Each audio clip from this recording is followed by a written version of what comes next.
Amandla. Awethu.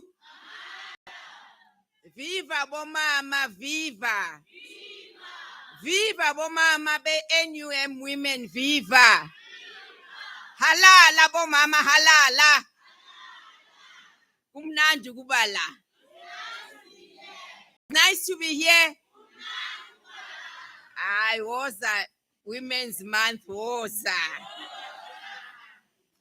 I'd love, just before I start speaking, I'd love to ask you just to sing this song one more time.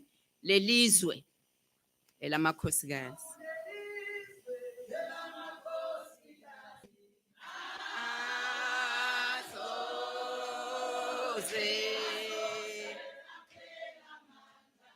Asoze saphela amandla.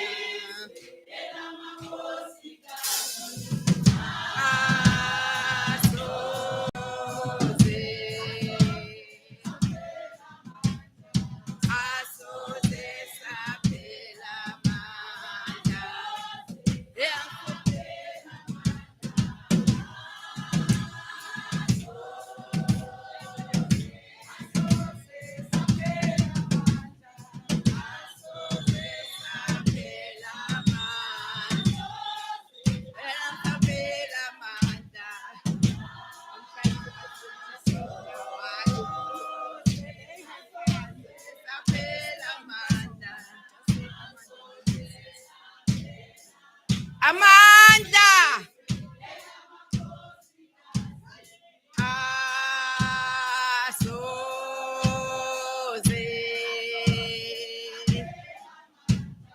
Asoze saphela amakhosikazi.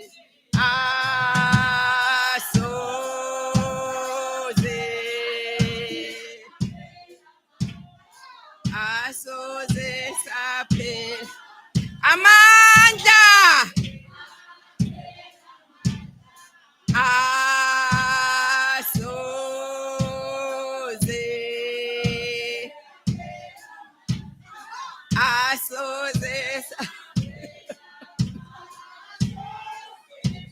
Saphela amandla.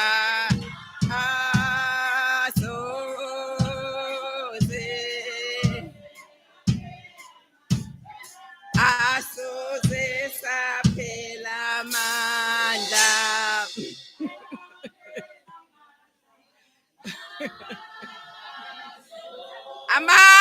Amanda, oh mama.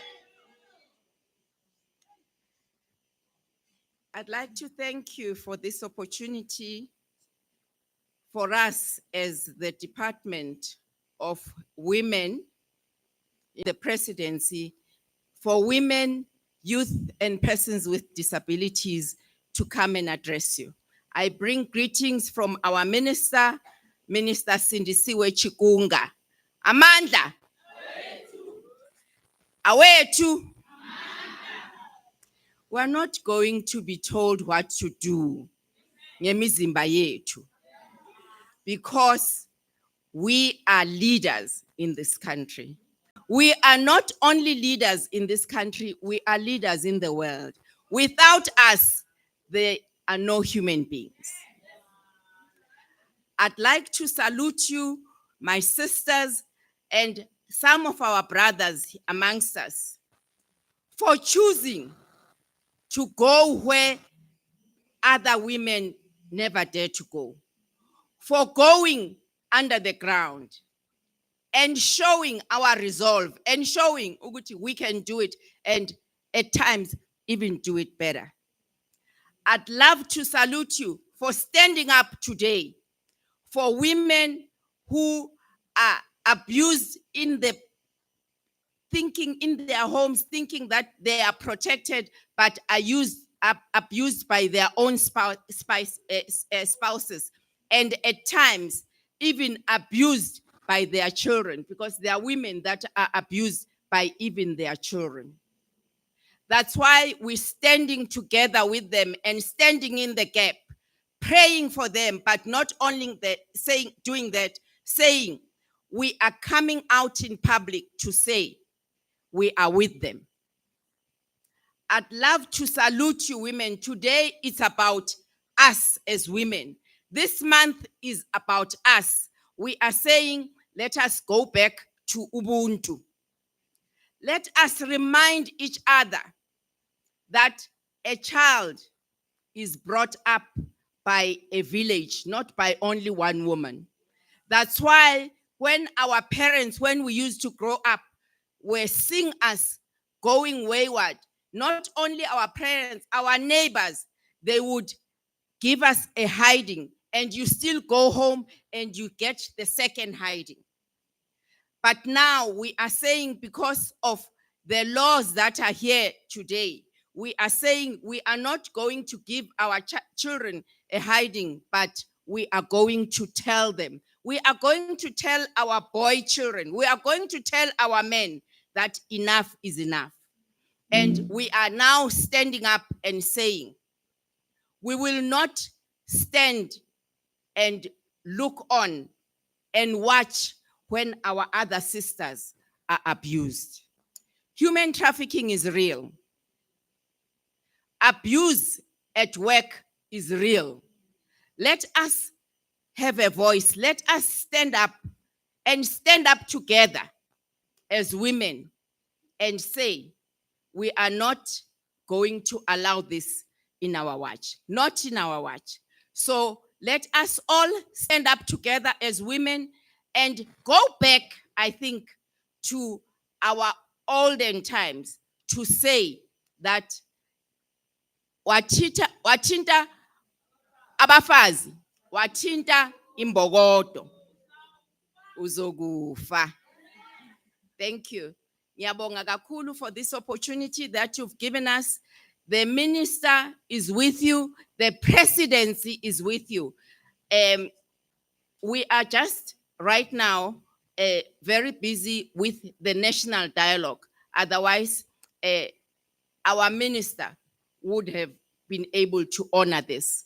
And I'd like to say, we are thinking of you, and we are having a lot of programs that we want to do for our women in South Africa. Amanda. Another round of applause for Uma Pinky Harawa, ladies and gentlemen, from the Office of the Presidency, Special Envoy for Women, Children, and those living with disabilities. All right, we're going to continue with our program now. In terms of a legal perspective, right? I'm sure you've heard some of the speakers that have come here and spoken about how difficult it is to actually report some of these GBV related matters, whether it be in your workplace or elsewhere. So we want to hear from the legal perspective, how does law enforcement actually collaborate to ensure that women that actually do bring up cases of GBVF are actually not subjected to secondary victimization? Captain Papalo Ramatisetsi of the South African Police Service, please join us. Mbogoto.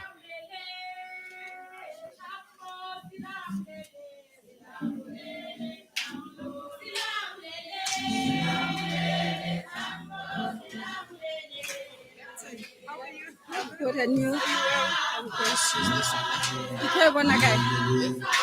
Okay. Which make you press the guy.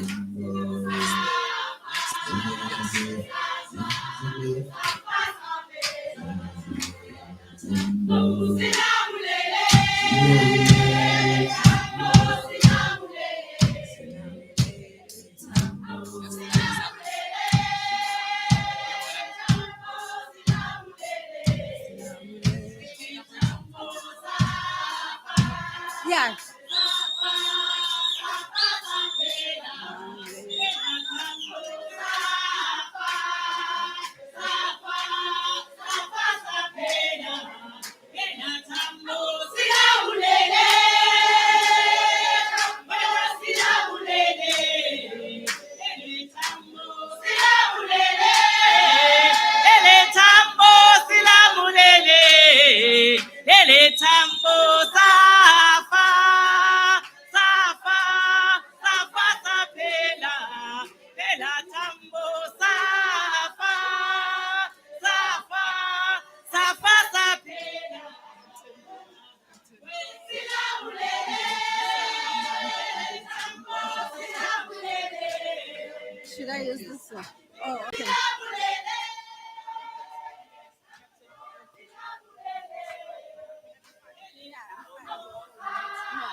Amandla. Viva NUM, viva. Good afternoon. I am Lieutenant Colonel Ramateletse. I know I was previously invited in this sitting while I was a captain. Fortunate enough, I'm being promoted.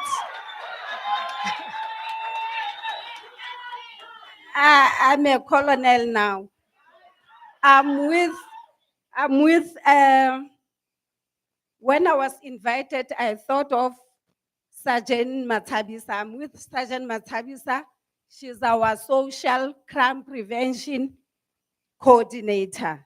When we talk about GBVF, these are the social issues.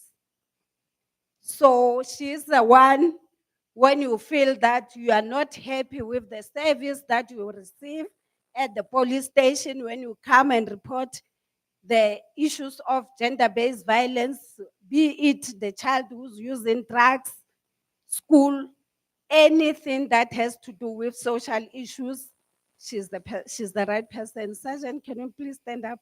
I came with her, but I can't see her now.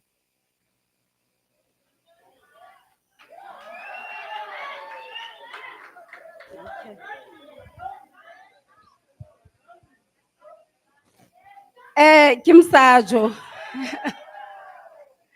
Okay. Most of the speakers have said a lot about gender-based violence. This is a very critical issue. We understand that people are complaining that police, when a male come, we laugh at them. It's no longer the case. The reason this, previously it was called domestic violence. Domestic violence, we are focusing only on women and children due to masculinity. All the police, they will believe that no, a woman cannot beat a man. But men are going through a lot. The reason it was said, the name was changed to GBV, it's a violence against all genders. It does not discriminate. The measures that has been put in place by SAPS regarding this reporting of gender-based violence, the new constables that are now going to college, starting from 5 years ago, when they are at college, they are trained about gender-based violence. We even have a gender-based desk. The gender-based desk, it's Sergeant Matabisa who is responsible for gender-based violence desk at the station, as far as I know. So, I made a slide, but it is very long. So I won't go point by point. I'll just highlight where it is important. This domestic violence, even my neighbor, when your neighbor is harassing you, you can, I heard one of the speakers said, when you are searched at the mine for gold, they have to go down there. That one, you don't even need to go and report it to your unions to know. That one, you have to come to the police station. It's a sexual assault. As long as you are touched in a way that you are not happy, it's a sexual assault. We are normalizing things. Yes, people are stealing, we understand, but let's stop normalizing some of the things. My colleagues touch my bum, we say, he was just flirting. No, it's a sexual harassment. You are protected. This issue of gender-based violence is very difficult for us as police to solve it. The lady will come to the police station. We are even having a victim-friendly facility where when we are a victim of gender-based violence, for now, while we are still tracing the perpetrator, we give you a place to sleep. The lady will sleep there with children. But tomorrow, Monday, let's say we manage to arrest the perpetrator the very same day. On Monday, the first person to go to the court is the lady who opened a case to say, now I want to withdraw. This is the problem why we are not winning with a gender-based violence. Ladies, please, I know the cultural norms. The cultural norms are aggravating gender-based violence. No, a man is a man, he's the head of the family. You cannot, actually you have done wrong. That is why he beat you. No. Financial dependence, it's one of the causes of gender-based violence. You are abused, you are hitting every weekend, but you say, I've got kids, I don't know where will I give my kids tomorrow. Let's stop normalizing those things. The other issue of gender-based violence, we are having several cases that you know. Last weekend, there were two ladies who were buried. They were burned. Petrol. Those are the sins that we came across. Ladies, you can see the red flag. Last week, it was my Lobola celebration. I was getting married last weekend. One of my friends came all the way from Witbank to Free State. I'm from Free State, just 10 kilos away from Lesotho. On Monday, she sent me a photo and said, someone took me this photo and sent it to my boyfriend. I said, so far from Witbank, that boyfriend of yours is a red flag. You can see. How did that person, the lady, she didn't know anyone from Fixbank, but the boyfriend is already having photos. It means that person is stalking her. So the stalking, we are having measures. We are having these ladies who will come bleeding at the police station and said, I don't want to open a case against my husband. The family will say, yeah, I want him to lose job. Those stories. We are advising victims there is a protection order.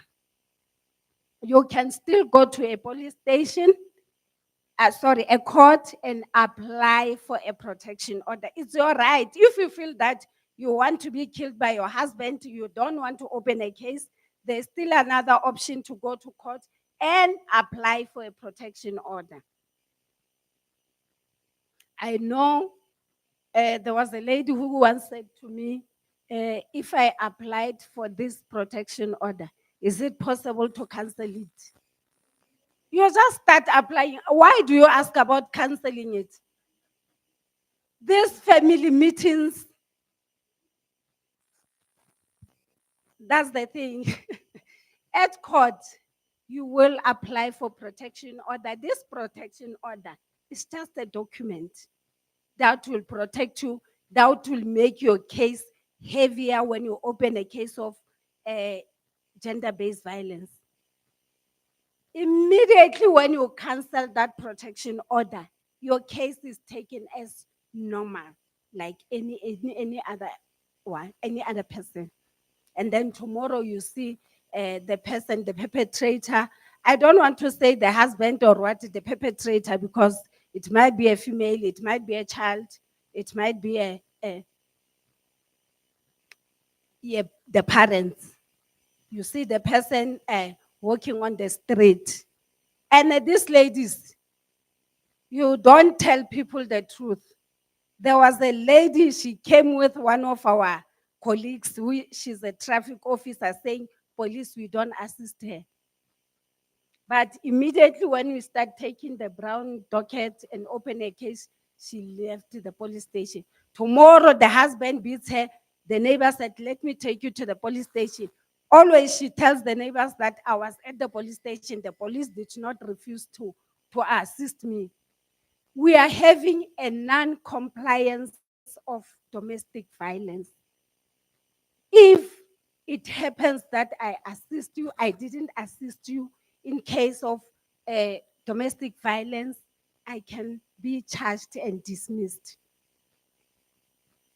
I was telling my members that we are not social workers as police. We don't solve domestic violence. Our job, we know we all have the appraisals, performance. My performance plan when I have to get the allowance is through arrest. It's through arrest. So I don't solve domestic violence. Even the legislation said we don't solve domestic violence. So now that we are having AMA 2000 as police officers, I'm not expecting one of you ladies going to the police station and say, hi, now they refused to open a case against me. Now they laughed at me because I'm a gentleman. They are well trained because, as one of the speakers said, it's a global issue. We know we are having a very big case. A very big case of the guy who was raping kids under the age of 13 years. Those who are coming from Witbank, they know. He was raping these kids. He was still attending court. 26 charges. 26 charges. One of those kids that were raped, one of the constable brought the kid here. And this guy is raping kids in Witbank, and then he undressed them, he bent the clothes. So we all know that. So let's report these things. Uncle rape your child because he's my brother. Hey, I cannot report this. Let's report. You will never know our service if you don't come and report and you hear from others that the police is laughing at you.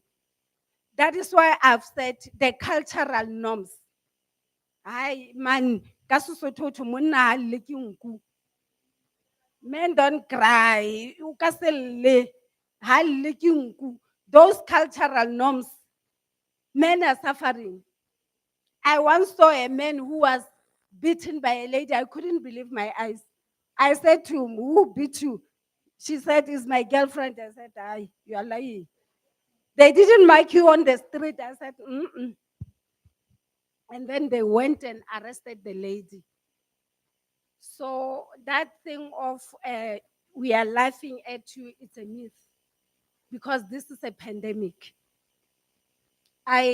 Even the government has established a gender-based toll-free number where you can report. Ladies, let's report.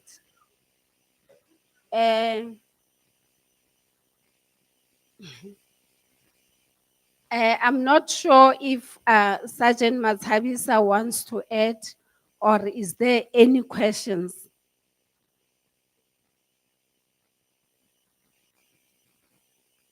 On this one, while I'm here on behalf of SAPS, you need to ask questions. Even privately, so I will be here. It's fine because I know some of the things are very sensitive. Please, let's stop normalizing things.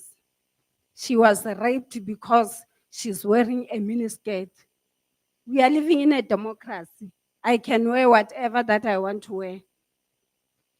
Let's stop normalizing. This man, yesterday my husband was laughing at me when I said, you see, you pay Globola. You see, the act says, you don't own me. This thing of I pay Globola, now I own you. I can even harass you. Let that stop, ladies. Let's report, even gentlemen here, report abuse. I once went to a conference, there were a lot of men. I said, one man, can you please raise up your hand if you said you went to the police station and they laughed at you? Nobody stand. That is why I'm saying you'll never know these things. You'll take all those things when I was hired at the police, the olden days. These new ones, they don't play. They know that they will lose their job.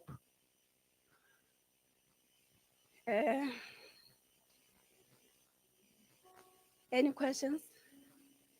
Leshap. Thank you very much.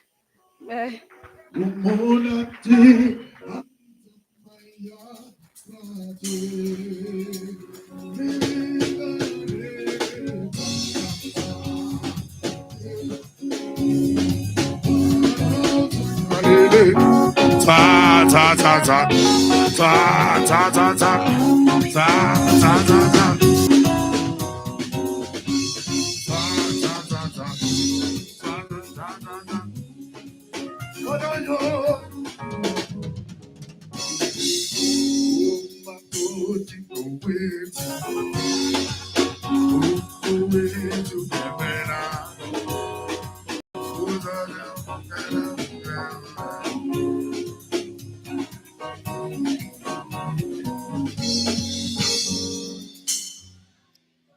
Amandla.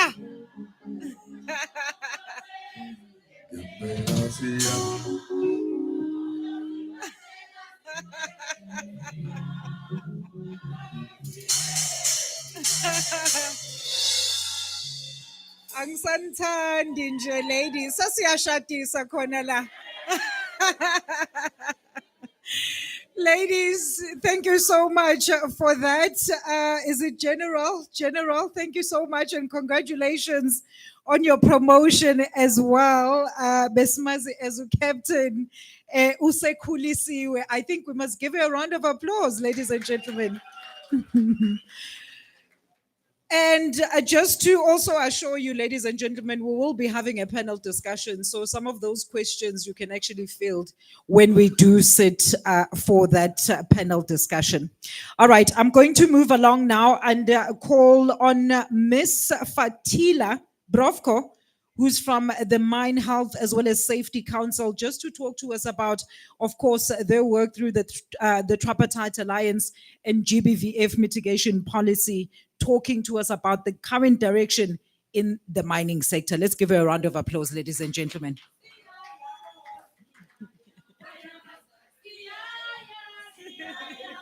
Have fun. How are you? Thank you. I'm well, thanks. And yourself?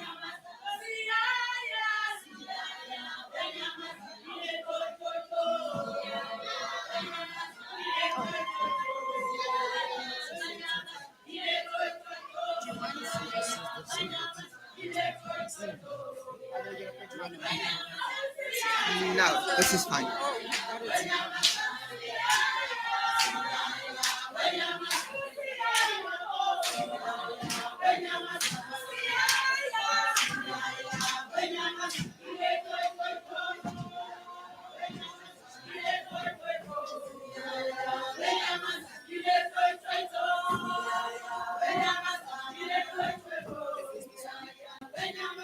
Is this one on? You're gonna see it. You're gonna be able to see it. I'm good. I'll put this here.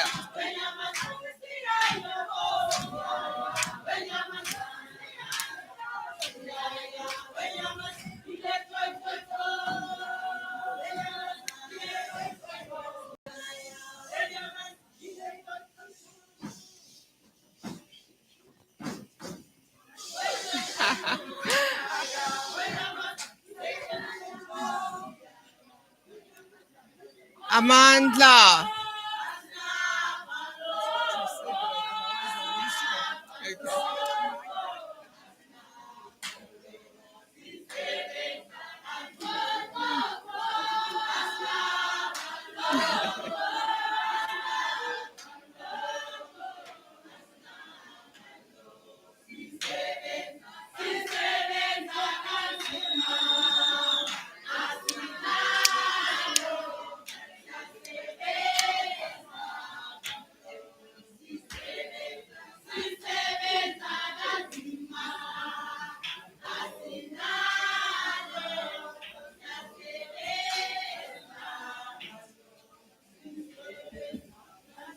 Amandla.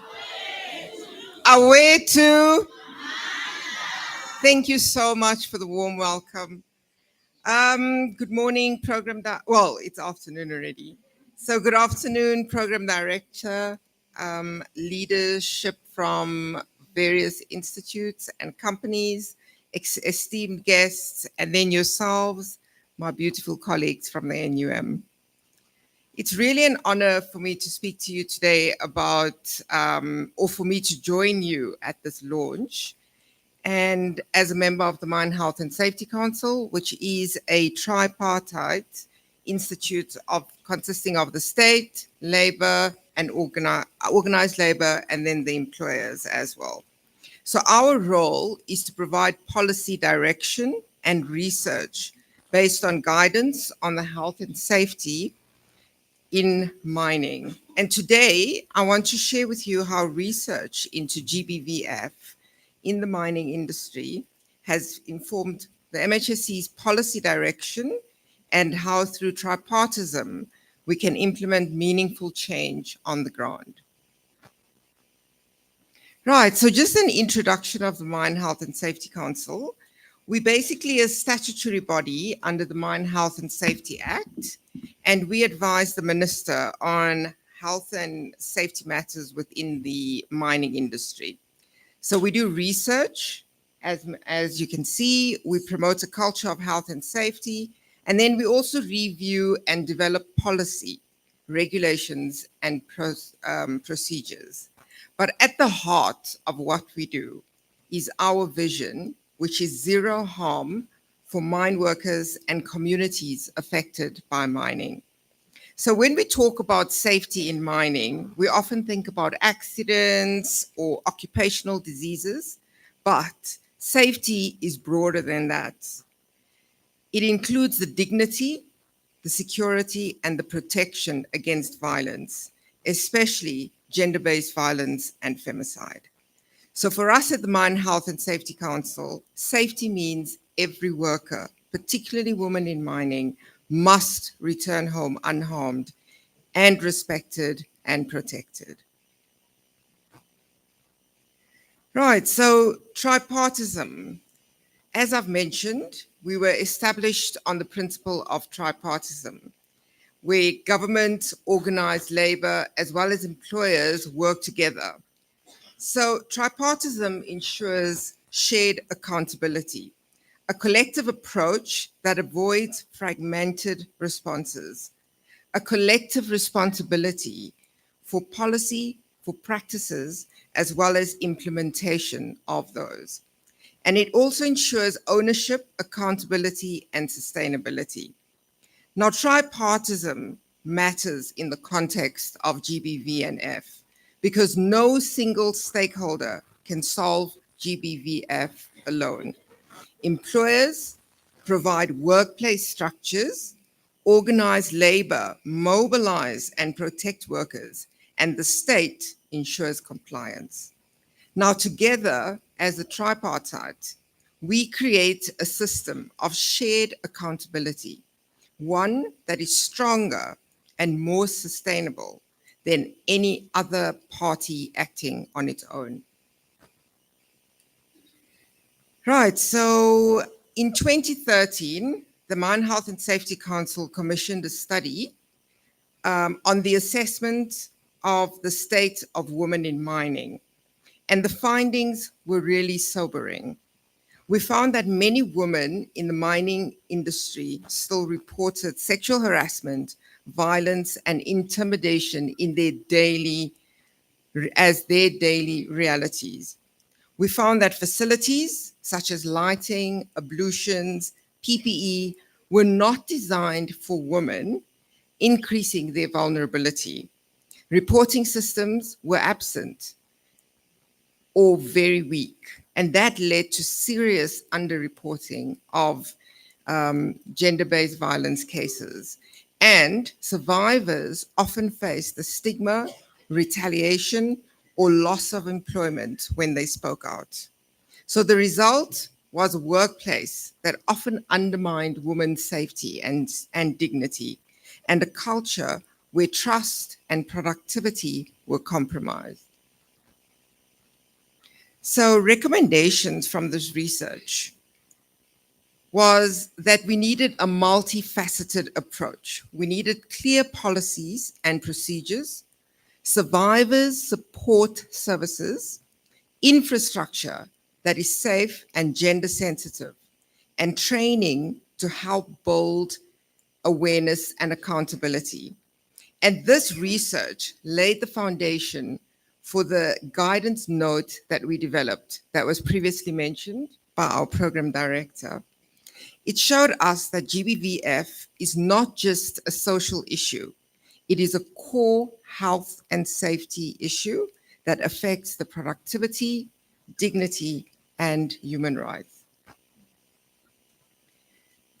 So based on the evidence of this research, the MHSC, through its Women in Mining Advisory Committee, developed a formal guidance note on GBVF mitigation. So the aim was simple: to give every mine in South Africa a practical framework to prevent, respond to, and to eliminate GBVF. The guidance note sets out clear responsibilities, reporting mechanisms, survivor support structures, ensuring consistency across the sector, reinforcing the principle of zero tolerance of GBVF at mines or in mining communities. Right. Importantly, this guidance note is also aligned to the National Strategic Plan on GBVF. So this ensures that what we are doing in mining is not isolated, but is part of a national response. So mining, or the mining industry, must not lag behind the rest of the country.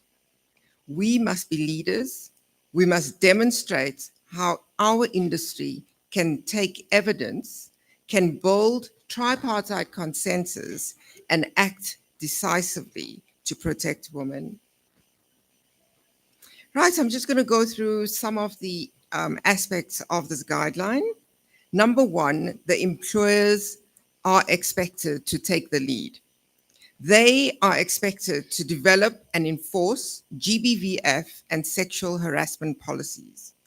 The employers must provide safe infrastructure, such as lockable ablution facilities, proper lighting, and a buddy-buddy system in the underground travel. And they need to remove perpetrators from the workplace while ensuring protection for survivors. So employers carry the duty of care. If workplaces are unsafe, responsibilities lie with the leadership. Right, and then managers and supervisors are the front line.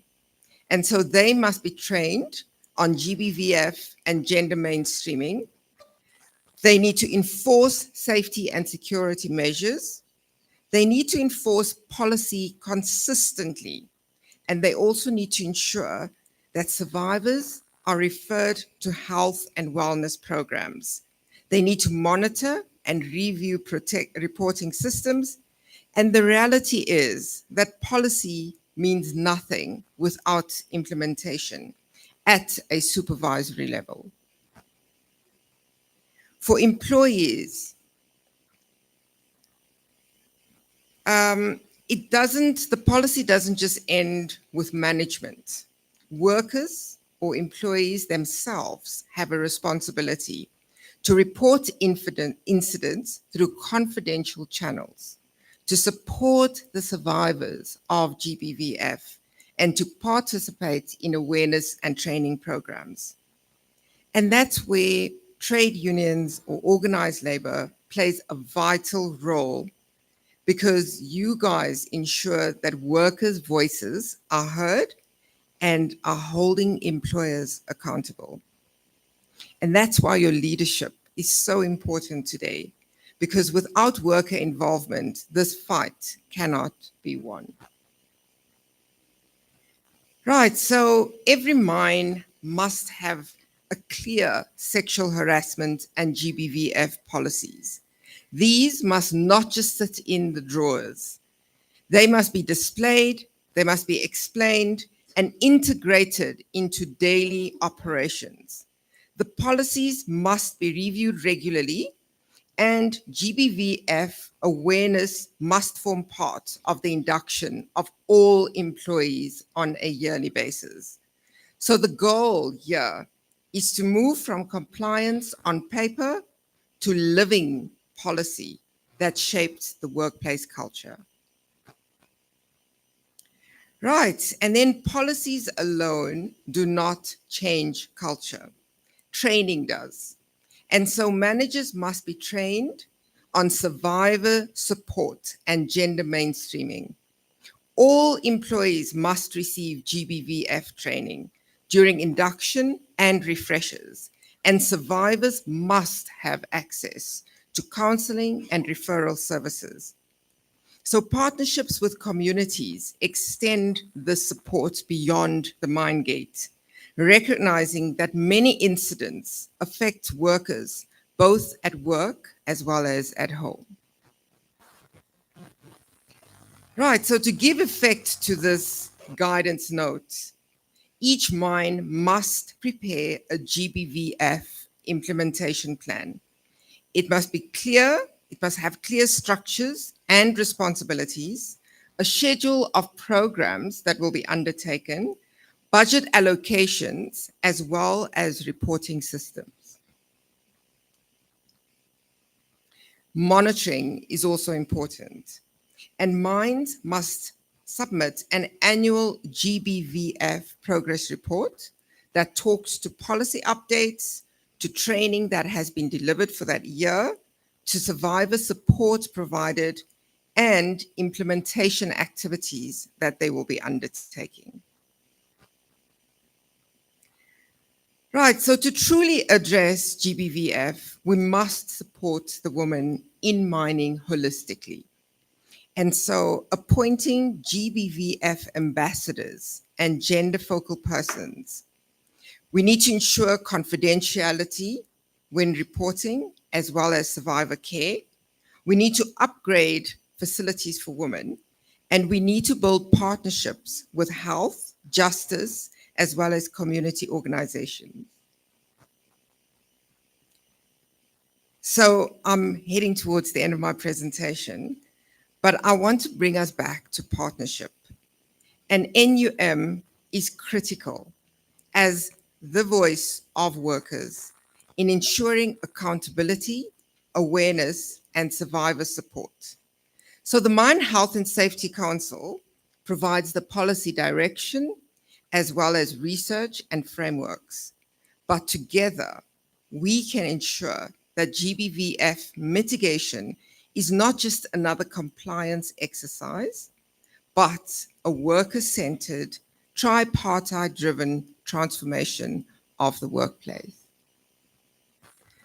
So my call to action today is simple. Employers, invest in safe workplaces, implement the policies, and protect survivors. Supervisors, please enforce these policies. Employees, stand up against GBVF as you're doing today. Report and support the survivors. And to NUM and ourselves, the Mine Health and Safety Council, we need to continue to lead and hold all accountable.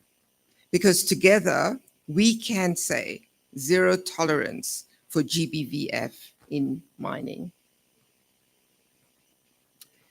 So in conclusion, GBVF is not a compliance issue. It's a human rights imperative.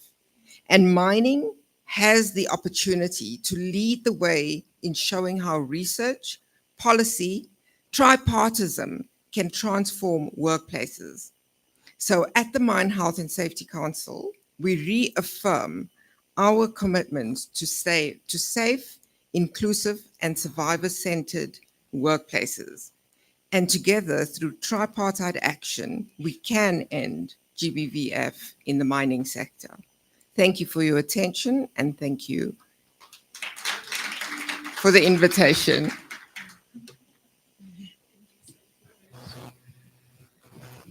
Silence. Ngicela ingoma. Ngicela izandla.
Thank you, Mbogotos.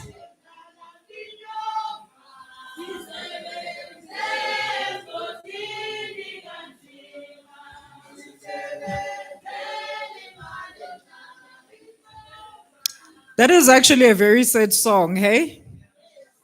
And it actually speaks true to the challenges that women face each and every day. Now you can imagine women working in the mining sector, women that have to go to the belly of the earth to eke out a living. Kunzima ngempela. Kunzima bafazi, qinani. You know, our previous speaker, Miss Brovko, spoke about something very, very important. And I always emphasize and, in fact, overemphasize this whenever even I conduct my interviews. Working in silos is a thing of the past, but this is what we keep seeing in almost every sector. Collaboration, collaboration, collaboration is the future, ladies and gentlemen. We cannot address some of our societal ills standing alone. We have to come together. I was talking to Dr. Beta earlier on, and he was actually showing me these great books. You've seen them, you've got them under your desks. Everyone is actually lucky enough. Angazi why nwalahle phansi, please treat them, handle them with care.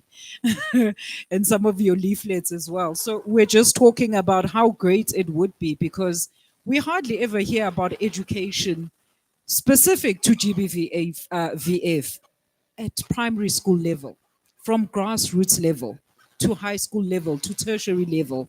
So that is one of the initiatives that they are actually trying to push forward.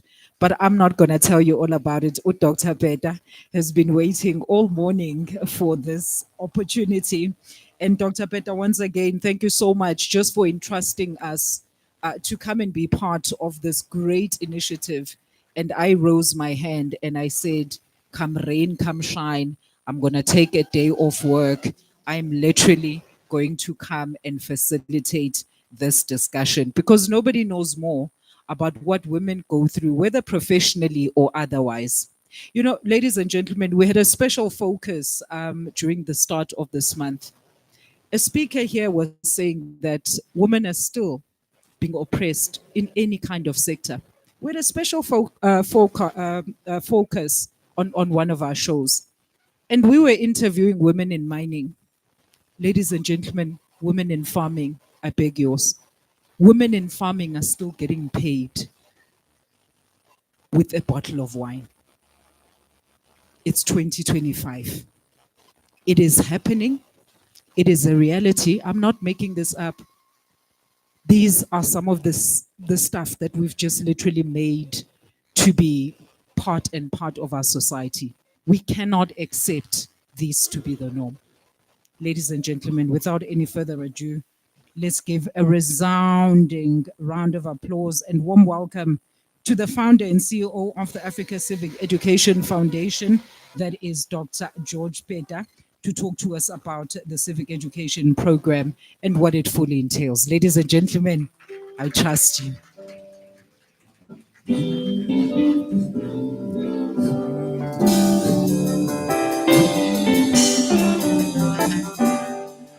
I wanna be there when the people start to turning around.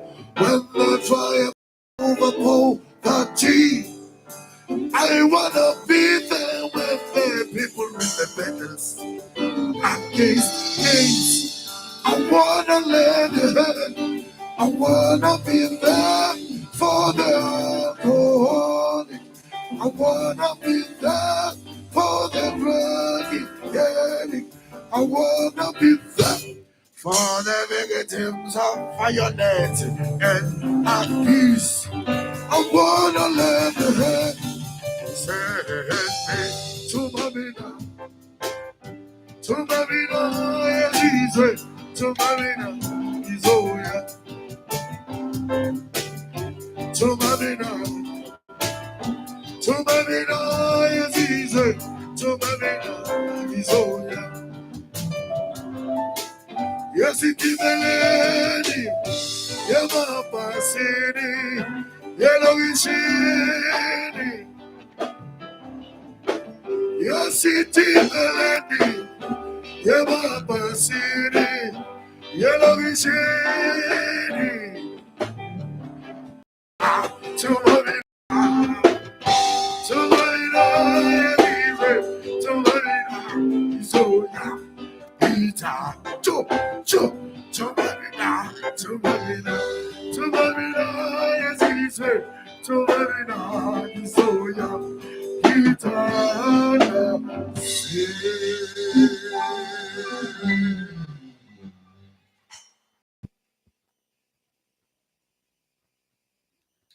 Thank you so very much, Os Alicia, our program director. And thanks for this opportunity, ladies and gentlemen, for me to come and outline this program, which was born out of a particular reality. That is the reality that while the sketch of GBVF continues to torment this society and the world, South Africa and the world have come a long way without solid programs, especially programs of prevention. And that is what has given reason and birth of this anti-GBVF and social order civic education program. But let me start really by saluting the mine workers. You know, people that they're working in this sector, which is not necessarily characterized by things that can be seen to be ordinary. And let me say a happy Women's Month to all the women in the house and in the country, even though we know that some of us do not always treat women in a way that they deserve. We happen to treat women as if we have forgotten where we're coming from and how we have come to be on this earth. But however, happy Women's Month. The leadership of the NUM and the women's structure, chair and the leadership, everyone, Nobala. Thank you so very much. And DGS, you know, for embracing this partnership. You know, allow me to say if we are careful and if we are to do what is necessary, I can tell you this, there's a child that is meant to be born somewhere along the line, but that child might not come to be born because his or her mother would have been killed before the child is born. Do what is necessary from here. That, while they are supposed to be born, can in fact come to what is necessary from here. On that note, really take you through this program in a quick pace where possible, because after I speak changes on the program.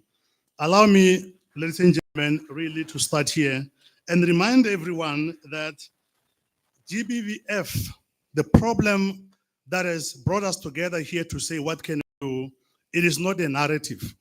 We are talking about a reality. It's not a rhetoric, it's not a story, it's a reality.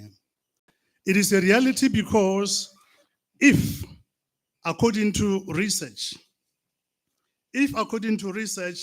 we have so many women that get to be killed and abused in many contexts of our lives, if those numbers continue even to go up, then the problem that you are talking about here cannot be a narrative, it can only be a reality. If globally, Mama Dr. Mzamo, 140 women get to be killed every day by intimate partner, then we are in trouble, we are in a problem.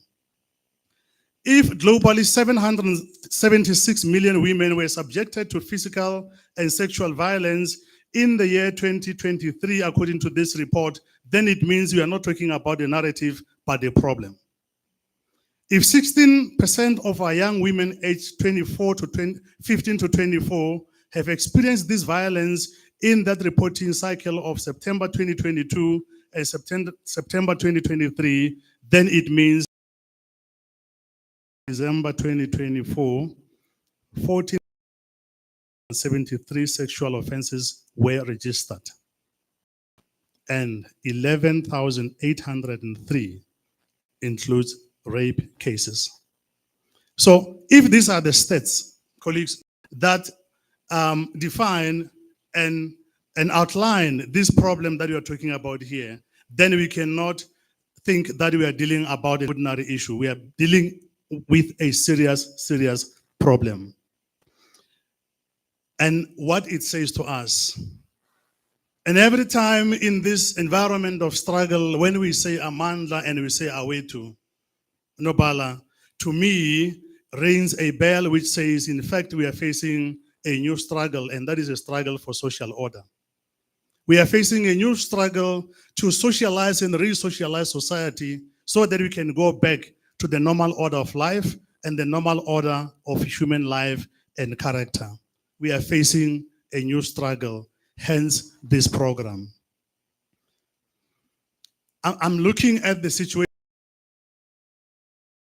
and sometimes, very often, say this situation translates into almost what I can call a survival of the luckiest.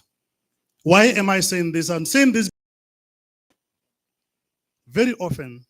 A woman leaving her house in the morning and having to come back in the afternoon, she's never sure that she'll come back alive. She's never sure that she'll come back with her dignity still intact. It becomes a survival of the luckiest, not even of the fittest, but survival of the luckiest. I happen to contrast what I'm talking about here with the life of the jungle. In the life of the jungle, those poor, weak praise the animals that cannot fight for themselves. Every time they live in the jungle, they are never sure what will happen in the next minute, if not the next second. And the life of the jungle becomes what I call the survival of the luckiest. It cannot be right, therefore, that women are subjected to this very situation, which represents what I call the survival of the luckiest. In the general scheme of life, in the daily general life, in the household, and also in the workplace. It cannot be normal. And something indeed has to be done so that women can live like all of us. We are talking about a program here which has been designed to focus specifically on certain things and certain context, and especially the way that this problem of GBVF manifests.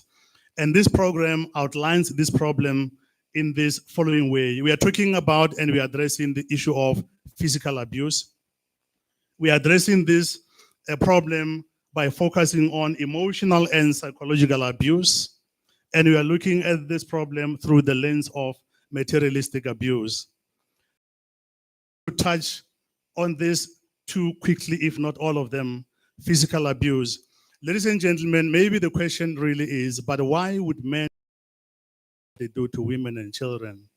And I would say we have detached ourselves as men from the basics of what we are meant to represent as human beings. One of the problems that I'm sure I'm going to articulate a little further in the presentation is how we think, how we perceive, and the attitude that we bear in ourselves in relation to how we view women. And that is where many men have come to think that women are lesser humans and men are superior humans. But allow me to say that we understand ourselves as we say women's rights are human rights. And that is because women were created of creation. I do not know any other source, nor any other God that would have created women unless it is the same God that has created men.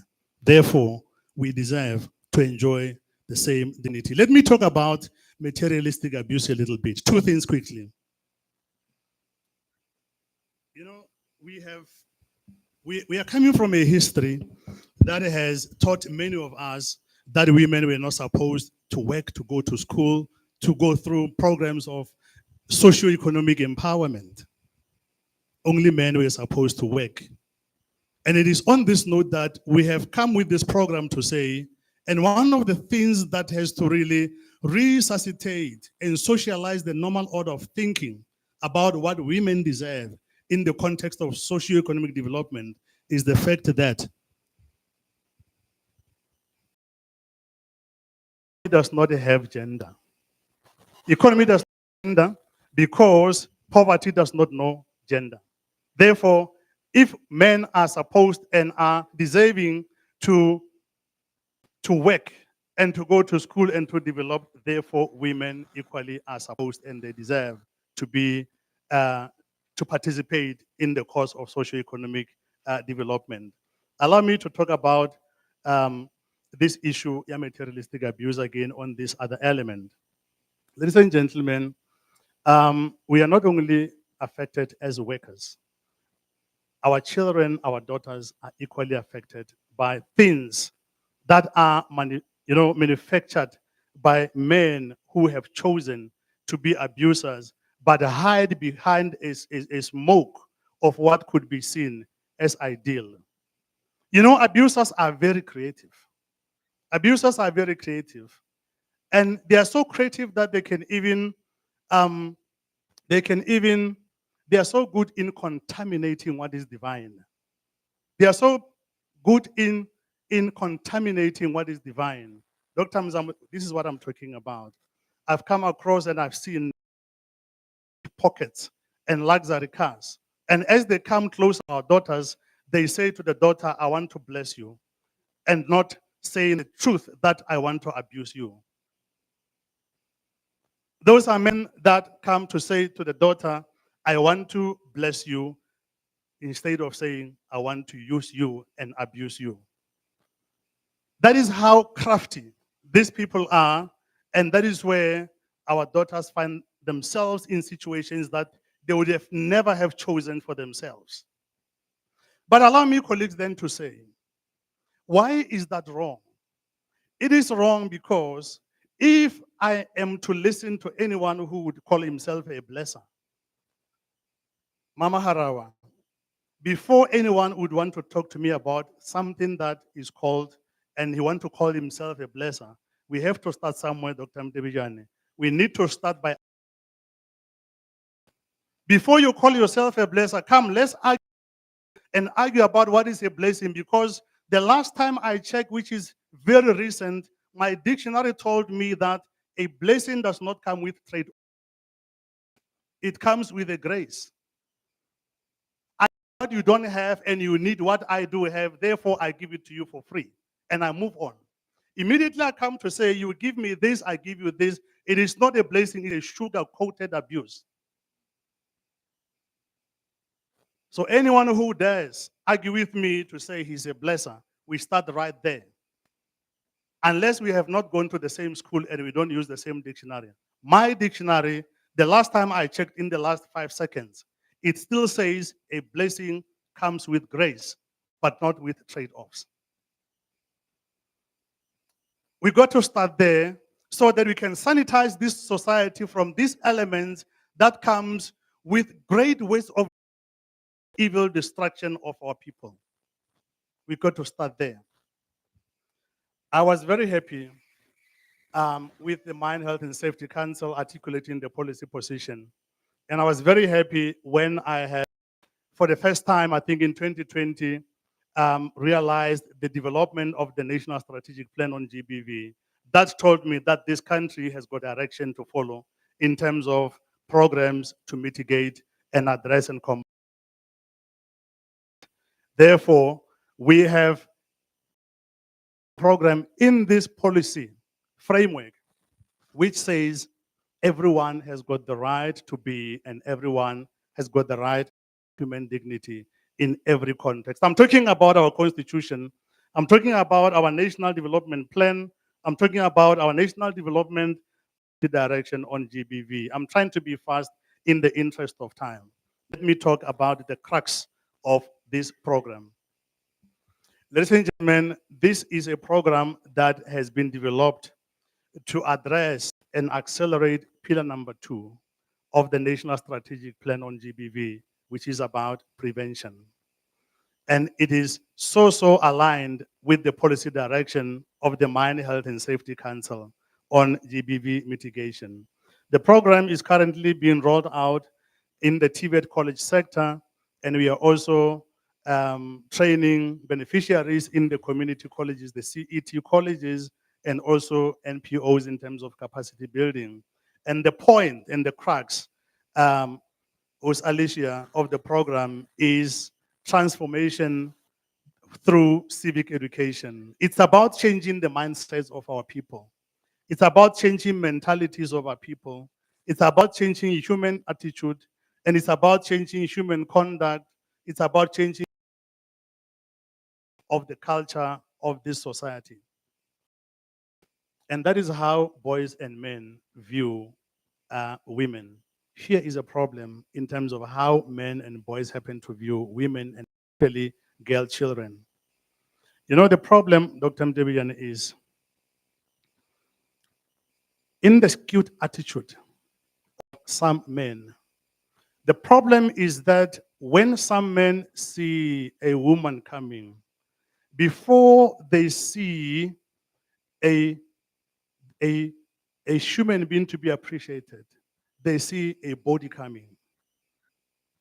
Some men, when a woman comes, they see a body and a shape before they see a human being.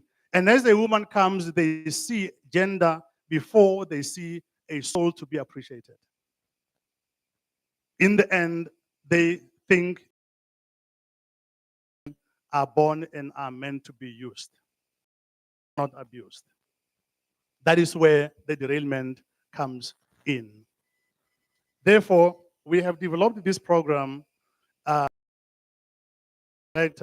ensure that it becomes a program which is informed by the reality of GBVF, a program that is focused on the factors to this problem at GBVF, but also a program which is responsive and purposeful to driving the needed change. So in other words, it's not a thumb-sucked program, it's a program that is informed, a program which is focused, and a program therefore, which is responsive and purposeful.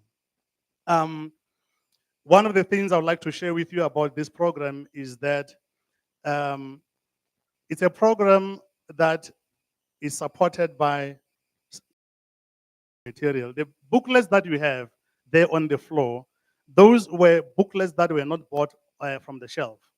We sat down and developed focusing on the factors around GBVF so that our civic education program can be supported by credible content that is focused on factors that perpetuate the problem at GBVF. And the question is, who is delivering this program? We are only, as ACEF, we are only utilizing qualified educators to deliver this program. And those practitioners include people that are qualified as psychologists, people that are qualified as social workers, people that are qualified as counselors, sociologists, and almost everyone who comes from the career stream of social science. Those are the only people that we allow to deliver our program because we cannot risk the quality and the sensitivity of this subject by entrusting it to people that would not have the necessary know-how and the knowledge and understanding of the dynamics around GBVF as a social problem. Some of the developments about this program include that so far, this educational material that you are having in your hands, especially the green booklet, which is the main booklet that cuts across, the material has now been translated into 8 other languages. Then with English, it's 9 languages. That includes Sitsonga, Chivenda, Sepedi, isiZulu, Xhosa, isiNdebele, Sesotho, Setswana, and then English. Colleagues, is that GBV can read and write.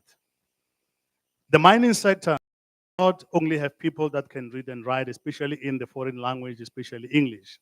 Therefore, we have decided to have this material translated so that education is accessible to everyone, at least somebody who can read in their own mother tongue.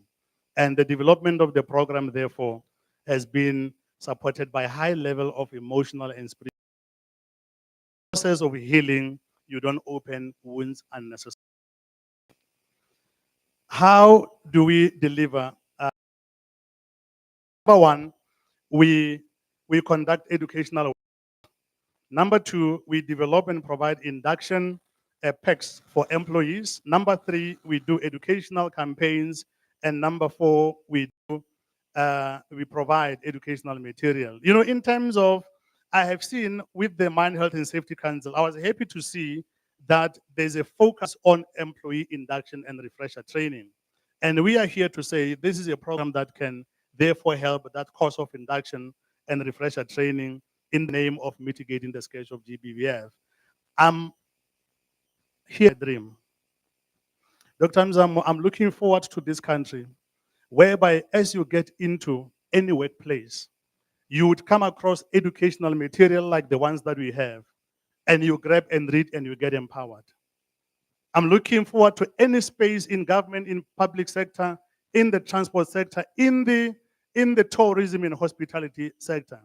Dr. Mtebiyan, when I as an ambassador in the tourism sector, you know, the only material that you can come across in a hotel, if anything to read, especially in the bedroom, that is the Blue Bible on the sideboard.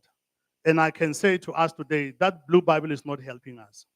In the course of mitigating the scourge of GBV, we need this subject-oriented material that are directed to mitigating the scourge so that you come into any space you grab, you read, and then you are empowered. Allow me quickly, therefore, to say what are the subjects that we are covering. This program covers the following. Number one, we articulate the reality of GBVF, especially in terms of how it manifests forms of abuse and what to do really when you are facing trouble or someone around you happens to be in trouble in terms of gender-based violence. But what is important about this subject or topic, if not a module, Alicia, is the fact that we have come to a point where GBVF is very prevalent, so much prevalent that For me, two things are possible, Dr. Mzamo. One possibility is that as this thing happens every day, then society would wake up and say, hey, indeed, we have a problem. But there's another possibility on the contrary. As it happens every day and so frequent, there's a possibility that we get used to this thing. There's a possibility that you see this thing every day and then you get used to it. And then as it happens, as it gets reported, then it's like another piece of news and then you move on. I've spoken to many men trying to get a sense of how conscious are they to the cases that are being reported every day. Many of them say to me, no, it's another type of crime like any other crime. It means people are getting desensitized in the process of this thing happening every day. So unless we start there to say, what is this animal called GBVF? Many people would drift into that situation of being desensitized, and then as things happen, they don't get to realize that we are in trouble. And in fact, allow me to pause as the deputy minister comes in.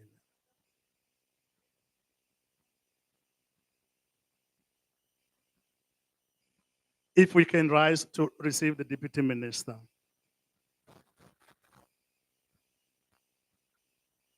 Thank you so much. We may be seated. I'm not the one to announce the deputy minister, but as I'm on the floor, Comrade Steve Litige is the deputy minister and the presidency for women, youth, and persons with disabilities. Let's give him a round of applause. The deputy minister, thank you so much. Deputy minister, thank you so much for joining us. Number two, colleagues, we are focusing on the question of Ubuntu. The question of Ubuntu, and one of the questions in this civic education is the question that, but are we still true humans? That is what we are asking. Are we still true humans? And that question is informed by the fact that I believe strongly that it is only when somebody would have lost their sense of Ubuntu that they can choose to do the things that are done to women and children. With a sense and a complete sense of Ubuntu, you cannot and one cannot do the things that are being done to people today. I don't think so. So the question is whether we are still true humans. I think there must be an answer to navigate this complexity. Allow me to say, the safety and the peace of the world is not ideally supposed to start or begin with physical protection. We don't necessarily mean physical protection. That is not the starting point, Maharawa. The peace of this world is supposed to begin with orientating our social norms to be supportive of human rights, boys and men to be humane in spirit and decent in the normal order of mentality and character that our human safe.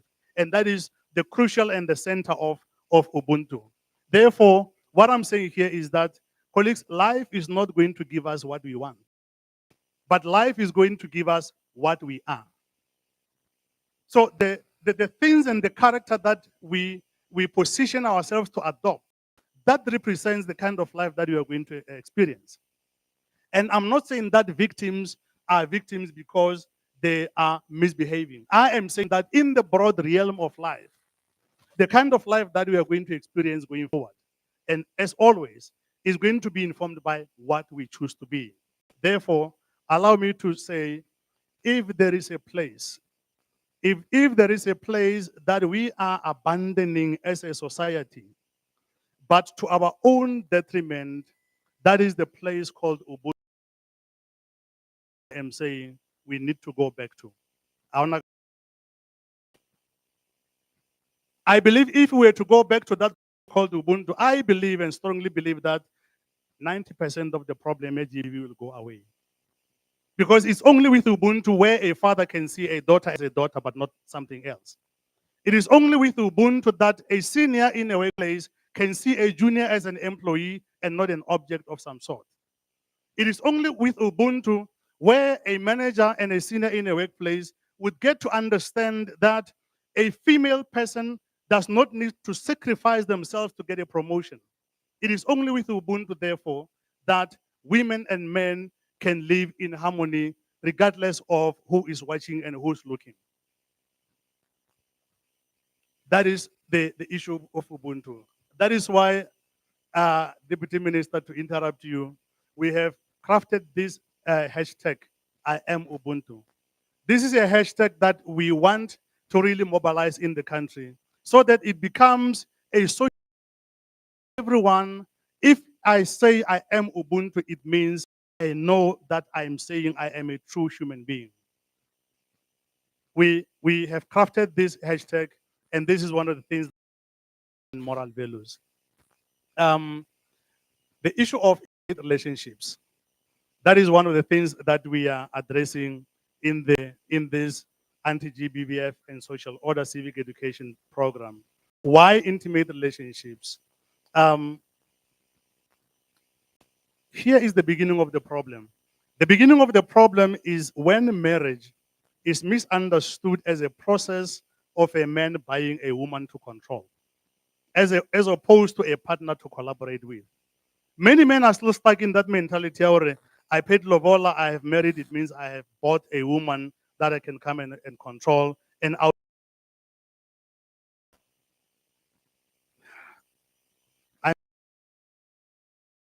And everyone, including women as well. In the context of marriage, marriage is not only about you getting somebody into your life. It is also about you getting yourself in their life. Therefore, the question is, what impact are you taking into that child of God, into that other human being? So this is one of the things that we are addressing as content or as content of this anti-GBV civic education program. I'm trying to cut so that we can save on time. The issue of psychosocial health in terms of spiritual health, which is about principles, emotional health, which is about the consciousness to understand how your actions are to affect other people, social health, which says I'm part of society, I am because they are, and they are because I am, and ultimately the issue of mental health. The issue of alcohol and substance abuse, it's one of those modules or subjects that we are covering in this program, and ultimately human trafficking. And as we address the issue of human trafficking, the following become important for us and they remain important for everyone. We are saying that in terms of how human trafficking manifests, we are saying to society, be careful of online dating sites. Many people have been entangled in human trafficking because of associating with online dating sites without caution and without. Be careful of online job offers. That's number 2. Be careful when hitchhiking or when you seek a lift somewhere along the road. Do not leave children unattended without knowing their whereabouts, and do not be desperate when you search for opportunities, because traffickers are also then depending on when you are making yourself to be desperate. What we are saying here against human trafficking is the fact that humans are not commodities of trade. Humans are not commodities of trade. To the end in this civic education program, then comes down to this very important fact, and that is the fact that women's rights and children's rights are human rights. Therefore, if men have got the right to life, then we have got the right to life, and so is children. Right to personal dignity, women and children have got the right to personal dignity. It's not negotiable. And this is the gospel that goes with this, that is meant to combating the scourge of GBV. But allow me to conclude with this statement in terms of human rights. Human rights are not complete unless and until they are also about the things that we do not have the right to. So as every one of us says, I've got certain things, we always have to remember that there are certain things that you do not have. Whether you are a man or you are a woman, you've got the rights as an institution, but those rights will not be complete unless they are also about the things that you are not allowed to do. And that includes abusing the person next to you. So what it means is, as a man, if and when you want to remind yourself that you deserve human rights, you must also remember that there are things that you do not have the right to do, and that is to abuse your spouse. As a woman, as you say, I've got the right to certain things, you must not forget that there are things that you do not have the right to, and that is to abuse your male partner. It goes both ways, because in this case, ladies and gentlemen, our responsibilities, especially as adults, is to make sure that both men and women contribute to cultivating the social order that we need to enjoy as a people. But I'm standing here, especially today, to say it is too much about the abuse that is perpetrated against especially women and children. And hence, we have to emphasize the fact that women's rights are human rights and children's rights are human rights. And as I conclude, therefore, where from here, I would want to say and like to say the change we all desire is in the actions that we are going to take today as society. As a matter of fact, together we can save many lives, even the lives of those that we have never met, but also if we do the right thing from here and do it, we can save many lives and save even the people that we will never get to know. May God help us all. May God bless this partnership, I so wish, so that it gains the strength and the support of sectors, including government, private sector, including the employment sector, including regulation, everyone else, so that ultimately everyone can go back to that place that we belong to. And that is the place called. Wow. A round of applause for Dr. Peta. Ladies and gentlemen, what a moving contribution there and presentation. Much anticipated. Can you believe it? We still are awaiting our keynote addressee. So there's still going to be a lot happening. Don't lose your patience. The doctor did allude to the fact that the program is going to change slightly. In the interest of time, because the deputy minister is already here, we're going to give Keda Letsike the opportunity to come and address us. Just not yet, DM.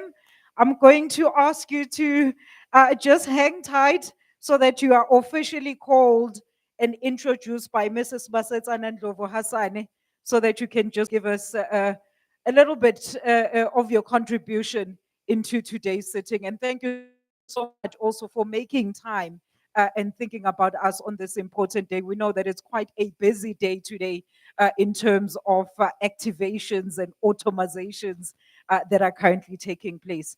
Mrs. Basetsana Ndlovu, please come and introduce the Deputy Minister.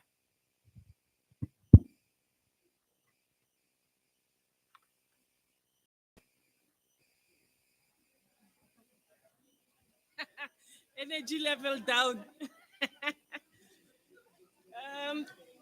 Revolutionary greetings, comrades. I would like to take this opportunity to do what I've been told to come on the podium to do, to introduce Comrade Lina Gianni, the second Deputy President of POPCRU. She has made her time to come of the North, the writer, of the North, sorry very much, Comrade. Of the NOSA, can you please greet the NUM and the ACEF? Igama lamakhosikazi. Malibongwe.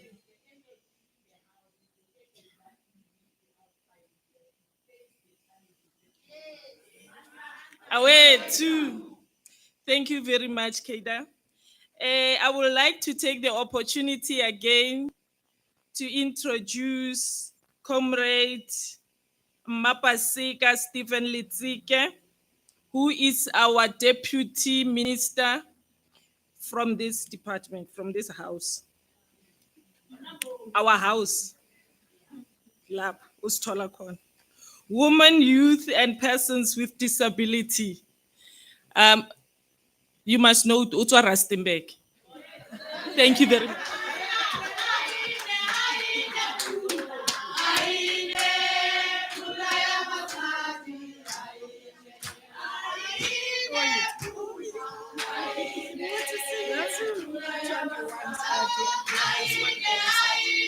Is this working? Yeah, that's fine. I'll put this one here just in front. Thank you.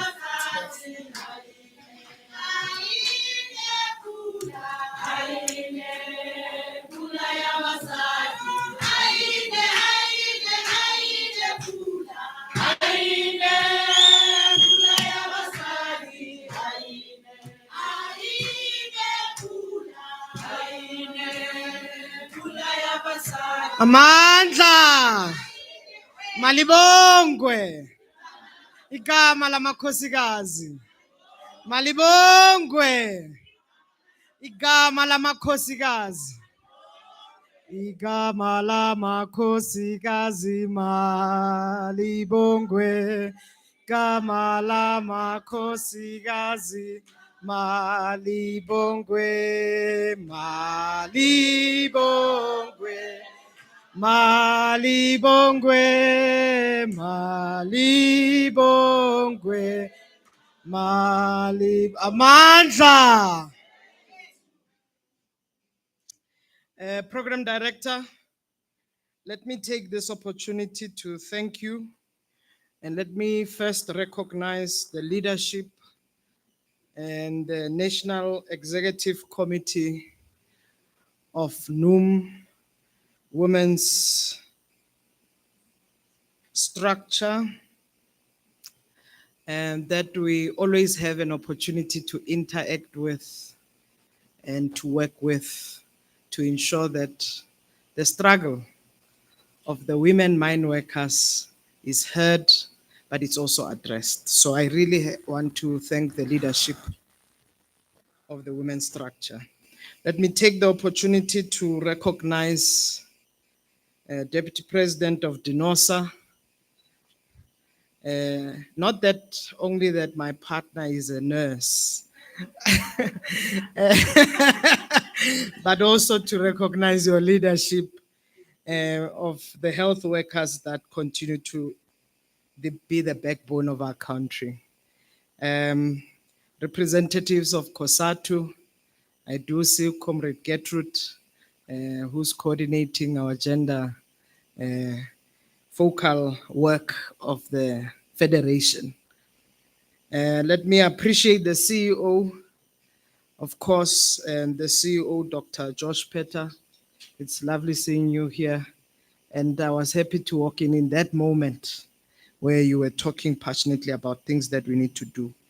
Our representatives of W20, I must thank you for the work that you are continuously leading in this space.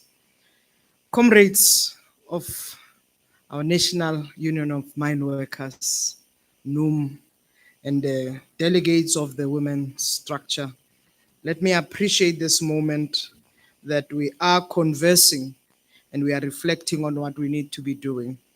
Distinguished delegates and comrades, this program that you are launching today, the GBVF Mitigation Program, that is also hosted here in this most important historic space, which is named Elijah Barayi Memorial Training Center.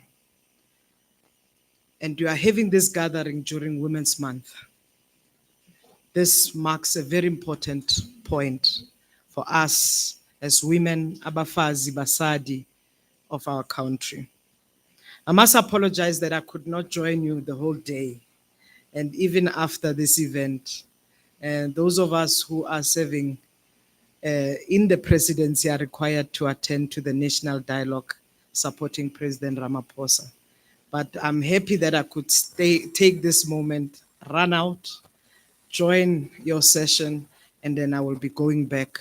So it is not out of any disrespect that I will be coming in and leaving.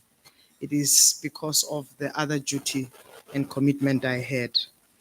But I want to emphasize that this gathering is not just a ceremony, but it's a commitment to action, because we are gathered here in the House of Workers under the banner of NUM to say clearly that our minds, where we host them in our communities, our townships, our villages, in our boardrooms, in our union offices, women must be safe, respected, and must be equal.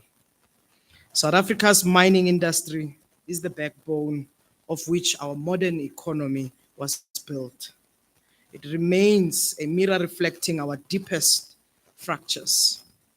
For over centuries, a system of cheap black labor, pass laws, and migrant components and compounds, for that matter, extracted wealth from the earth while extracting fathers and sons from their families, splintering communities, and hard coding spatial in terms of the spatial apartheid into our cities and rural communities. The scars of our political economy, class exploitation layered onto racist and patriarchal domination. This is not just a history footnote. These were the living conditions, what our people were subjected to, the living structures that still shaped the lives and the work of the shafts. We find this in hostels, we find this in our settlement communities, but also we find this in the corridors of corporate power. Our task is therefore urgent and in two folds. We must end gender-based violence everywhere, especially in the spaces where power imbalances render women most vulnerable, and where we must uproot the system and systematic exclusion of women from meaningful, safe, and dignified participating in mining sector. I was happy to have joined NUM and COSATU in Northwest Kokopanang, because we are unfolding and looking at some of the inequalities that exist. But it already tells us what we need to be doing.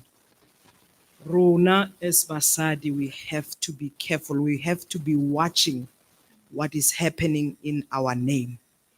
Anything that systematically oppresses us, discriminates us, and treats us unequal, we must deal with it with radicalness, and we mustn't take it lightly. Because what Dr. Peter has said, we are not only just fighting for ourselves. The fight that we are involved with as gender or in gender equality is a fight that's going to save other women who we may not know.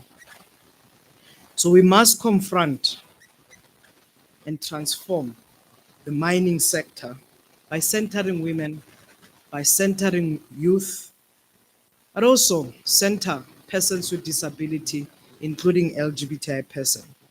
This is not charity. It's not charity work. It is justice work. It is productivity. It is also the condition for a humane and competitive mining industry that will be capable and ethical in what we want as a developmental state. So let's confront this reality without fear. Women remain significantly underrepresented across mining. Around 15% of workforce of roughly 450,000 too often away from the core technical roles and decision making.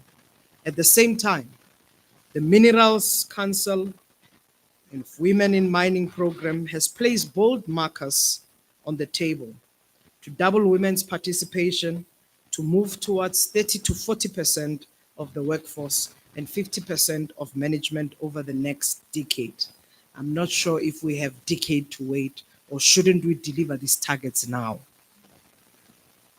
But all of these things must be anchored by policy and practice. In policy and practice, GBVF must be integrated because we need a zero tolerance of gender-based violence and femicide. We need a zero tolerance of discrimination, but we need an inclusive workplace. These are the right ambitions that we must move towards. They must become measurable changes on every shaft, on every shift, and in every promotion around. We all have seen that research has been a little bit ambiguous. Violence and sexual harassments are recurrent threats for women workers, and many cases go unreported. Dr. Peter, out of 9 women who gets raped in South Africa, only 1 gets to report a case. We have to get to the level of reporting so that there is justice for victims and survivors of gender-based violence. But most importantly, we must prevent gender-based violence from happening. These are necessary for us, and our humane requires that. What are some of the issues that women are experiencing? The risks that are compounded by ill-fitting PPEs, unsafe ablutions, isolated workstation, harsh commutes, and a male-dominated culture that punishes whistleblowers.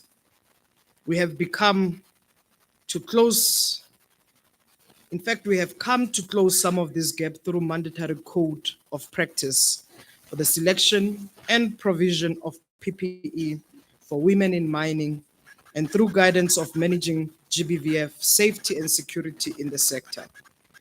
But let there be no doubt, implementation must be universal. It can't be that implementation happens in one mine and not the other. Every mine, every shaft, every shift, implementation must happen. And we must also acknowledge that many companies and many partners have taken steps. Looking at some of the equipment, housing, but also the response to gender-based violence and support to the Tutuzela care centers. But these initiatives must move from just pilots and small bits of implementation or corporate social investment. It must move towards core compliance and consistent practice across the value chain. So comrades and colleagues, a sector born in exploitation will not stumble into equality through incrementalization. NUM and the party that I come from, which is the African National Congress, share a radical worker-centered vision for structural transformation. We must confront power in ownership of these mines, in control, in procurement, and in value chain and everyday work culture. Who are the people who owns all these different structures, management, and who are in control? Transformation must deepen genuine women's equity and enterprise participation. So when we fight even for the workers, we must fight even for those who supply equipment and everything else that makes a holistic approach into the mining sector. We mustn't just be seen as token in the mining sector. We want to see even mine workers being shareholders of these very same mines, owning lands where these mines occupy. We don't want women as just window dressers, but we need parity that is non-negotiable. We also need to look at recruitment, apprenticeship, and promotion pathways that must be redesigned to move women into a core technical role and management, not pack them into just the periphery. The zero tolerance for GBVF must mean prevention, survivor-centered, and consequence management. Social and labor plans, Comrade Gertrude, must ring-fence budget for GBVF response. We need safe mobility and we need survivor services in host communities with transparent community oversight. In mining, easy victories are just glossy brochures. Real victory is when every woman can move through a shaft, a change house, a night shift, or a grievance process with the same safety and power as many men. Today's launch gives practice and a practical muscle to the vision. The National Union of Mine Workers and the Africa Civic Education Foundation have forged a partnership to roll out an anti-GBVF and social order civic education program across mining and related sectors. This program moves us from just awareness to adoption, from pilots to scale.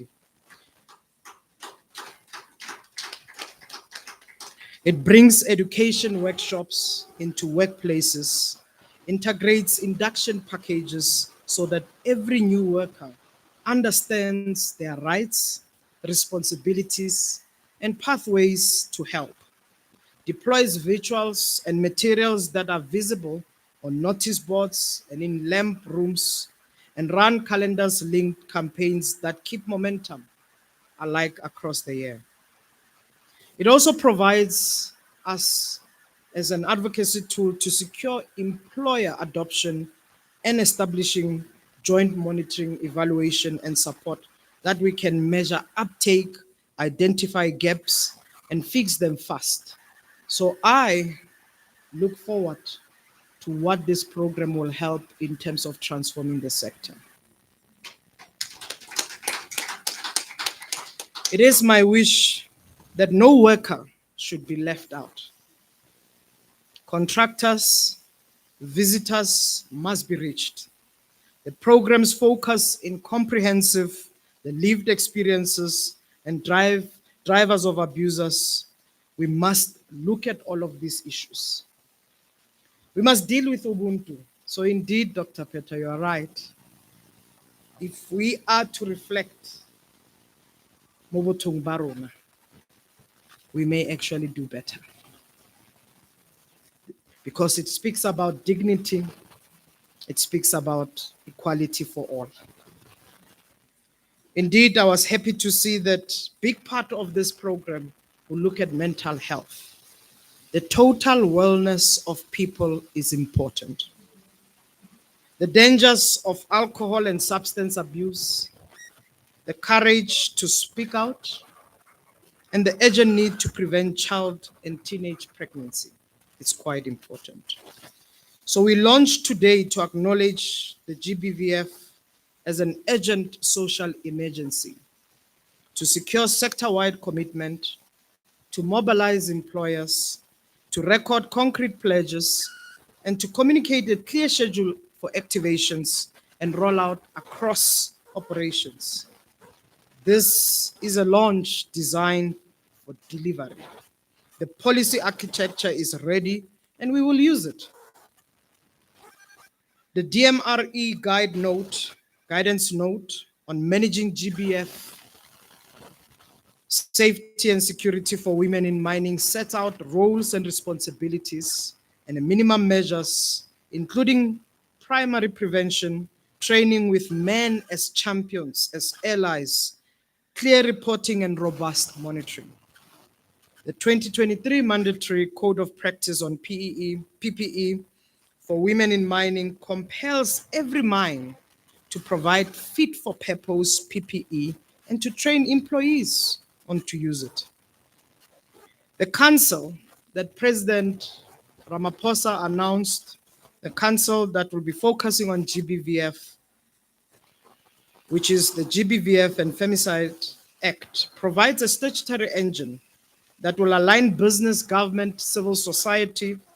Mining companies will also be expected to align its internal strategies with national norms and standards.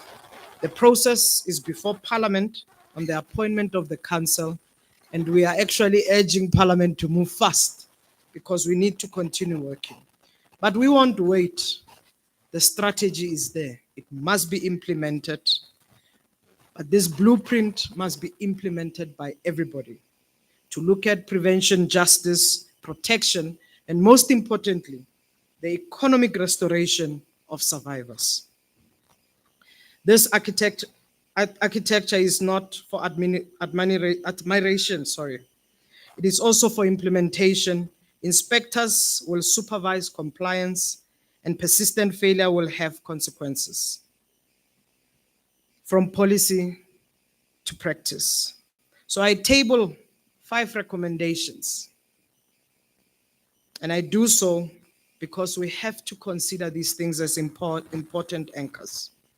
First, operation must conduct independent GBVF safety audits, covering shift patterns, commuting routes, as well as isolated work and lighting, digital panic and reporting systems. The second one, we must focus on universal and fit for purpose PPE as non-negotiable. No woman must be forced to make do with male-sized gears. Procurement contracts must hardcore respond to the needs of women. The third one, leadership pipelines must be transformed with targets that bite.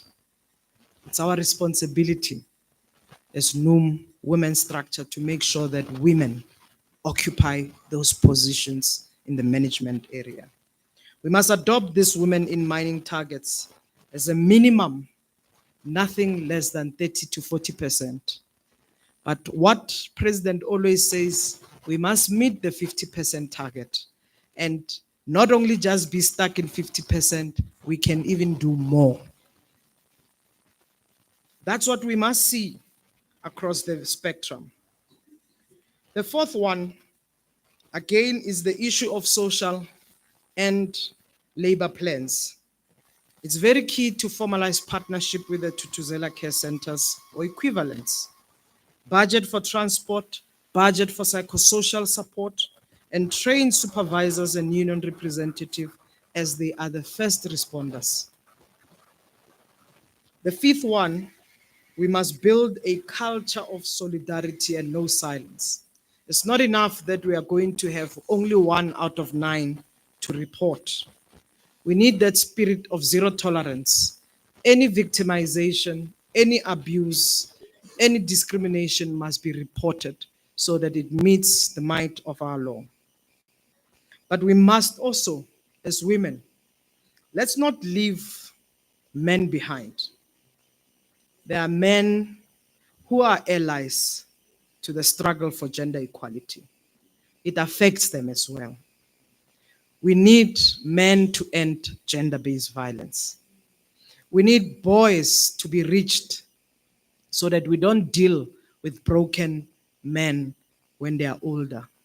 Many of us have got children, have got boy children. We need them to also grow up in a healthy environment so that they become better men. So I'm really pleading, let's not leave a boy child and a man behind. It will help our response. So GBVF cannot just be addressed in exclusion. We have to link it and see what are some of the issues we are battling with. The migrant labor exists amongst us. This is compounded by many issues, many challenges, movement that exist amongst us. We are forced to leave our homes so that we go closer to places of work. We've seen it historically. Our mothers, our fathers left the villages and the township to go work in the mining. So it is ours to think about what constitutes our influx control of response in terms of how the mining sector has also seen a separation and a division of families. And how do we restore that? Because families are also important in our daily lives. So today's transformation is not a favor to women, colleagues. What you have just done, in your partnership. It's a very noble, important part. We wait for the implementation of this work. The struggle demands a whole of society compound. The industry demands that we prevent and ensure gender equality. The organized labor forces us to ensure that safety and equality with the same fire. I think Deputy President was saying we need the same energy outside. So that same fire that has won the struggle around wages, benefits, because that's the same fire we want to eradicate gender-based violence and femicide. We must work with communities, traditional leaders. We must mobilize all necessary sectors, and we must reject any cultural practices used to legitimize violence. We must work with civil society and academia. We must work every day to challenge the norms that may be harmful. All spaces must be safe for women.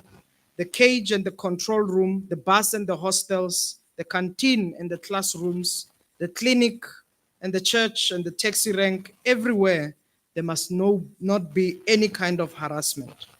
So allow me to directly appreciate the work of NUM, the Alliance, but also say that this is part of the agenda of ensuring that the Freedom Charter and the National Democratic Revolution is still achieved, and you are contributing to it. We see it every day that umsebenzi wabafazi awupheleli nje umoyeni, sukubona nje ngomsebenzi wenum as well. So when there's movement and when there's collective effort, when there's unity amongst us, the movement governs with clarity. The movement governs with unity. But we also see it at local level where we see change. Let's not accept where government, municipalities collapses. Let's deal and root out elements of corruption, elements that reverses our work. Let's root out inequality amongst our communities. Success is not a slogan. Success is when a woman fitter, a geologist, a rigger, and a rock engineer can do her job without fear.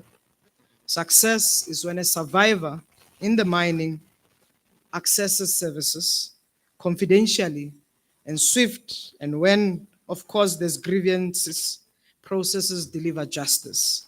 Success is when women populate the control room, the ventilation team, and blasting schedules, and when they sit in the boardroom with power and protection. Success is when a young girl in the mining town sees mining not as a risk to her body, but as a pathway to dignity and leadership. Allow me, comrades, to conclude by saying that ours is a movement that regrets and rejects complicity outright, shaped by struggle and solidarity and truth-telling.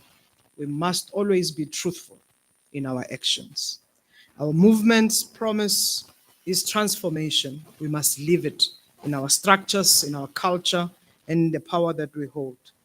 That our humanity can thrive through our actions and those actions of Ubuntu.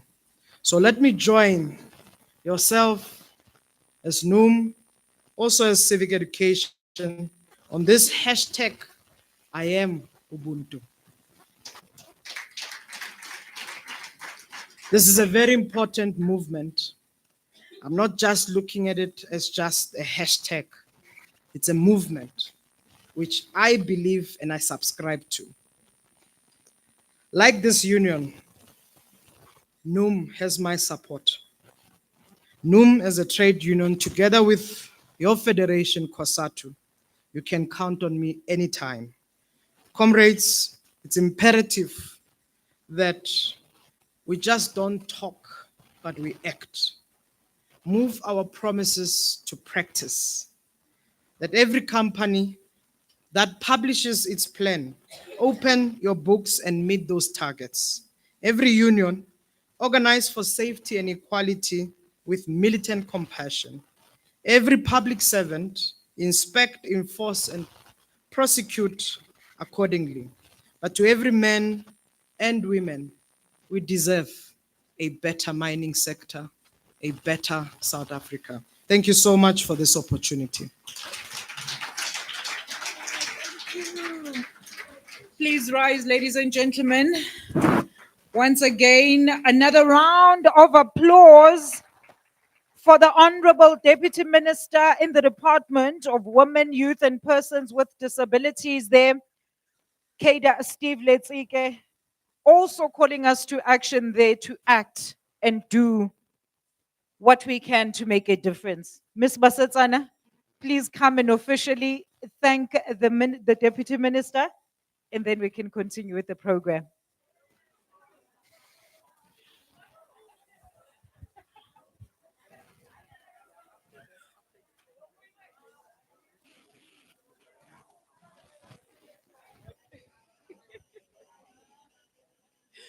Amandla.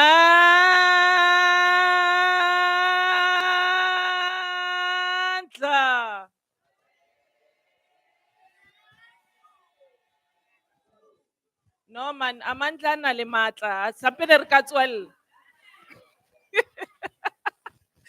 Okay, on a lighter note, comrades, I would like to take this opportunity, Comrade Steve, for honoring our invite and never disappointing us into our activities that we are having as the National Union of Mine Workers. Um, dedicating your office even to go to the ground where people are, trying to assist in resolving issues that we come across in the sectors that we are organizing it on. It is really a heartwarming, to be honest.